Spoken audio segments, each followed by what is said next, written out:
आज चाहिँ ड्युटी सकेर हाम्रो सामान लिनु इन्डियन लिनु गइरहेको छ नि त गेजिङ। त्यही भएर चाहिँ म गाडी पर्खिराखेको छु। अरू स्टाफहरू पनि बसिराख्नु भएको छ यहाँ पर। देख्न सक्नुहुन्छ यता सबैजना पर्खिरहनु भएको छ गाडीलाई। यो चाहिँ हाम्रो पिएचसीको बाहिर। यो चाहिँ हाम्रो मेन एन्ट्रेन्स। यस्तो दामी यो फुल फुलिरहेको छ नि त अहिले चाहिँ। त्यही भएर मजाको देखिरहेछ। कामहरू पनि हुँदैछ यता। यहाँ चाहिँ कहिले एम्बुलेन्स आउने इन्डियन लिएर भनेर म चाहिँ पर्खिरहेको छु। त्यहाँदेखि चाहिँ सामान थन्काएर जान्छु। यो सब चाहिँ हाम्रो पिएचसीको कम्पाउन्ड है। हेर्नुहोस् यस्तो दामी देख्छ कि।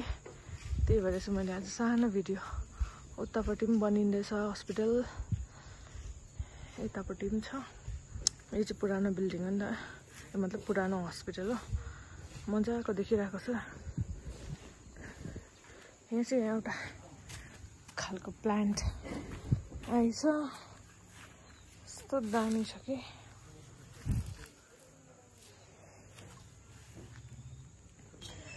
म चाहिँ यहाँ गोजीमा हात हालिरहेको थिएँ। म चाहिँ मिठाई पो रहेछ के रहेछ भनेको त डल्ले खोर्सानी पो रहेछ अघि सोङाले दिएको हो। यति साह्रो पिसेस हामीले पर्खिरहेको छौँ गाडीलाई हेर्दै हो।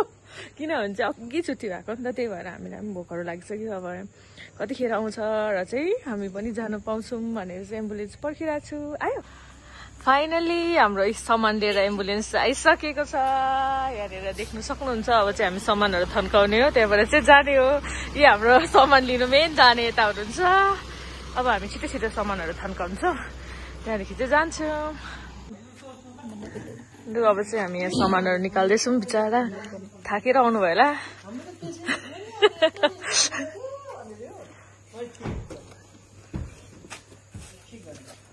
यहाँ चाहिँ ल्याबको सामान पनि आएछ, राख्दैछु म चाहिँ। अहिले त हामीले बोक्दैछ। हाम्रो चाहिँ यति सामान आएछ आज।